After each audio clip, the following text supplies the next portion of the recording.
नमस्कार, मेरा नाम है सोनू नेरोत्रा कपूर और आज हम बात करने वाले हैं सेकेंड वेव ऑफ कोविड के बारे में। अभी सब लोग बात कर रहे हैं कि दूसरी वेव आ गई है, इसमें क्या होगा, क्या ज्यादा लोग इन्फेक्ट हो रहे हैं, क्या ज्यादा लोगों की मौतें हो रही हैं, कितनी जल्दी ये वायरस बढ़ रहा है, क्या यंग लोगों को हो रहा है या बूढ़े लोगों को हो रहा है, किन स्टेट्स में हो रहा है। इन सारे जो सवाल हैं उनके जवाब जानने के लिए हमने आपके लिए एक बहुत ही इंटरेस्टिंग सा कंपैरिजन करा है। तो हमने फर्स्ट वेव के डेटा और स्टैटिस्टिक्स उठाए और हमने सेकेंड वेव के डेटा और स्टैटिस्टिक्स उठाए और उन दोनों को कंपेयर करा कि फर्स्ट वेव के कंपैरिजन में अभी इंडिया में जो सेकेंड वेव चल रही है वो कैसा काम कर रही है।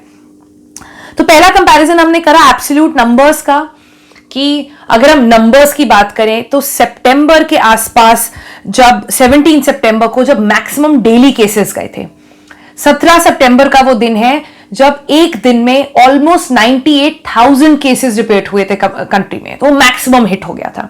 उसके बाद केसेस कम होते गए, दिसंबर में कम हुए, जनवरी में कम हुए, मार्च तक आते आते केसेस फिर बढ़ना शुरू हो गए और अब अप्रैल में, जिसे हम अब सेकेंड वेव बोल रहे हैं, केसेस अब 98,000 पहले थे, अब 1 लाख तक पहुंच गए हैं एक दिन के अंदर। तो ये आपको क्या बताता है कि अभी जो वायरस है वो ज्यादा लोगों को इन्फेक्ट कर रहा है। पर ये सिर्फ समझना इंपॉर्टेंट नहीं है कि कितने लोग इन्फेक्ट हो रहे हैं, ये भी इंपॉर्टेंट है कि कितनी जल्दी हो रहे हैं। फर्स्ट वेव में हम 8,000 से 8,000 से 98,000 तक के केसेस हमने वो दूरी तय करी थी कि लगभग 100 दिनों में। अब हमने 8,000 से 1 लाख केसेस की दूरी जो पूरी करी है वो लगभग 50 दिनों के साथ करी है, लगभग 50 दिनों के आसपास करी है। दैट मीन्स कि जो वायरस है वो ज्यादा लोगों को भी इन्फेक्ट कर रहा है और ज्यादा जल्दी इन्फेक्ट कर रहा है। डेथ्स की बात करें, डेथ्स जो हुई थी उस समय पीक जब था सितंबर का 2020 का, तब करीब 1290 लोगों की मौत हुई थी एक दिन में, जो हाईएस्ट था। अभी जो हमारे पास हाईएस्ट है वो करीबन 1000 लोगों तक का है। पर आप ये मत सोच लीजिएगा इसका मतलब है कि वो ज्यादा लोगों की मौतें नहीं हो रही हैं इस बार।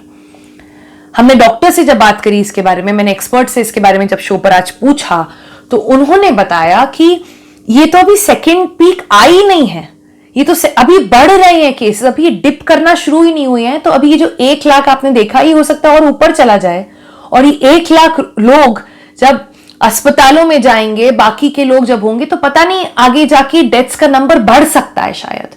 तो उनके हिसाब से ये जो वायरस है ये ज्यादा लोगों में फैल रहा है, ज्यादा जल्दी फैल रहा है और ज्यादा लोगों की जानें भी ले सकता है। इसके बाद हमने देखा कि अच्छा, कौन से लोगों को ये सबसे ज्यादा इंपैक्ट कर रहा है, और ये बहुत इंटरेस्टिंग स्टैटिस्टिक है, इसको ध्यान से सुनिएगा। जो पहला वेव था 2020 के सितंबर ऑफ 2020 का, उसमें हमने देखा कि 40 से ऊपर के लोगों को सबसे ज्यादा इंपैक्ट हो रहा था, 50 के ऊपर के लोगों को सबसे ज्यादा इंपैक्ट हो रहा था।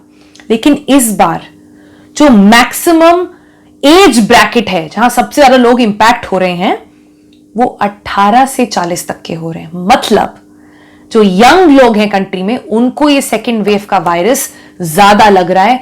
ज्यादातर लोग जो अभी कंट्री में पॉजिटिव हैं वो यंग लोग हैं ना। उसकी 2-3 वजह हो सकती हैं। एक कि यंग लोग हैं वो बाहर ज्यादा जा रहे हैं, काम पर जा रहे हैं, लोकल ट्रेन ले रहे हैं, बसेस ले रहे हैं, फ्लाइट्स ले रहे हैं, कैब्स में बैठ रहे हैं और मेट्रोज में बैठ रहे हैं, और इन सब की जो मिंगलिंग हो रही है इस वजह से यंग लोग में ज्यादा बढ़ रहा है। ये भी एक पॉसिबिलिटी है।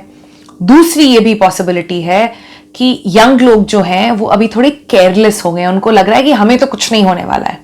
लेकिन इस पर डॉक्टर्स हमें बता रहे हैं कि अभी तक लोगों को लगता था कि यंग लोगों को वायरस लग भी गया, कोविड हो भी गया तो कुछ नहीं, वो रिकवर कर लेंगे। लेकिन डॉक्टर्स हमें क्या बता रहे हैं कि आईसीयू के अंदर 30 से 40 साल के लोग हैं, बेड जो दिए जा रहे हैं, जिनको ब्रेथलेसनेस हो रही है, वो 30 से 40 साल के लोग हैं।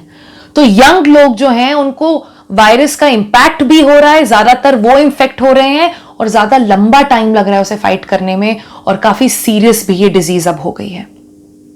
तो यंग लोगों को इसके बारे में ध्यान रखने की बहुत जरूरत है। यही एक वजह है कि ज्यादातर जो अभी ऑफिशियल्स हैं, एक्सपर्ट्स हैं, वो अब प्राइम मिनिस्टर से कह रहे हैं भाई आप वैक्सीन खोल दीजिए सबके लिए। अब सिर्फ 45 एंड अबव की वैक्सीन नहीं चलेंगी, आपको यंगर लोगों को भी देना पड़ेगा अगर आप देश का फ्यूचर बचाना चाहते हैं। Chief minister of Maharashtra, chief minister of Delhi, दोनों ने यह बात बोली है कि आप 25 के ऊपर के लोगों को वैक्सीन देना शुरू कर दीजिए। इनफैक्ट जो चीफ मिनिस्टर ऑफ महाराष्ट्र हैं उद्धव ठाकरे, उन्होंने ये तक बोला है कि महाराष्ट्र में जो हॉटस्पॉट्स हैं, जो 6 डिस्ट्रिक्ट्स हैं जिसमें सबसे ज्यादा केसेस हैं, वहां पर हम वैक्सीन प्रायोरिटाइज करना चाहते हैं कि ब्रेक कर पाए चेन ऑफ इन्फेक्शन जो होता है। तो हमें और ज्यादा वैक्सीन दीजिए। वैक्सीन एक्सपोर्ट करना कुछ देर के लिए रुक जाइए, पहले देश में ज्यादा जरूरत है, सेकेंड वेव आई है, इसको रोकने के लिए हमें वैक्सीन दीजिए। अब हमने क्योंकि महाराष्ट्र और दिल्ली की बात करी, मैं आपको एक और इंटरेस्टिंग स्टैटिस्टिक बताती हूं दोनों वेव्स के कंपैरिजन का। जो पहली वेव आई थी उसमें हमने देखा था, मैंने जानने की कोशिश करी कि कौन सी स्टेट्स हैं जो सबसे ज्यादा देख रही थी केसेस उस वेव में, और कौन सी स्टेट्स हैं जिसमें सबसे ज्यादा केसेस हो रहे हैं अब। इंटरेस्टिंग बात यह है कि दोनों वेव्स में सेम स्टेट्स हैं, ऑलमोस्ट सेम स्टेट्स हैं जहां मैक्सिमम केसेस पाए जा रहे हैं। इसका क्या मतलब है? टेक्निकली अगर आप सोचें तो ये होना चाहिए कि भाई महाराष्ट्र, दिल्ली, कर्नाटका, बेंगलुरु जैसी जगहें, तमिलनाडु, केरला, उत्तर प्रदेश, ये सारी वो स्टेट्स हैं जब पहले वेव में इतने केसेस हुए थे, तो अभी तक तो एंटीबॉडीज आ जानी चाहिए, वैक्सीन भी आ गई हैं, मेडिकल इंफ्रास्ट्रक्चर बढ़ गया है, तो यहां पर ऐसी जगहों पर क्यों बढ़ रहे हैं केसेस? इसलिए बढ़ रहे हैं केसेस क्योंकि अब जो वायरस है वो स्मार्ट हो गया है। वायरस को अपने सर्वाइवर के लिए म्यूटेट करना पड़ा है। हमने डबल म्यूटेशन के बारे में एक पहले वीडियो में भी बात करी थी आपसे, जब हमने आपको बताया था कैसे होता है डबल म्यूटेशन। तो अब वो नया म्यूटेशन जो हो गया है वायरस का, वायरस ने जो नया फॉर्म ले लिया है, उसकी वजह से इन कंक्लूजन ये कहा जा सकता है कि वायरस इस बार सेकेंड वेव में ज्यादा लोगों को हुआ है, ज्यादा लोगों को इन्फेक्ट करा है, ज्यादा जल्दी से फैला है, ज्यादा लोगों की मौतें भी हो सकती हैं इससे, यंग लोगों को इन्फेक्ट कर रहा है, और जिन लोगों को हो चुका है कोई गारंटी नहीं है कि उनको फिर से नहीं होगा, क्योंकि एक नया स्ट्रेन है। इन सब का सोल्यूशन सिर्फ एक या दो है। पहला, वायरस स्मार्ट हो रहा है, आप भी स्मार्ट बनिए।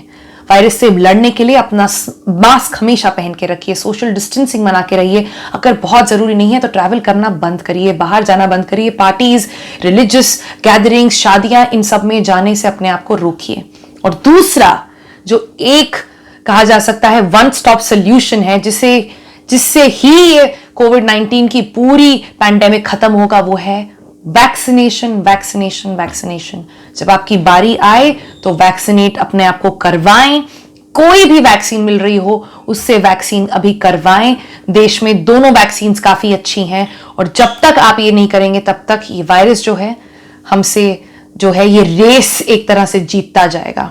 तो प्लीज अपने आप को कोविड बिहेवियर फॉलो करने के लिए फोर्स करें, अपने फैमिलीज को भी इंश्योर करें, अपने फ्रेंड्स को भी बताएं कि वो भी इसको प्रोटोकॉल को फॉलो करें, एंड जब भी आपकी बारी आए वैक्सीनेट जरूर करवाएं। हम आपको सारी डिटेल्स कोविड-19 के बारे में और काफी सारी और चीजों के बारे में भी आने वाले समय में देते रहेंगे। आज के लिए इतना ही।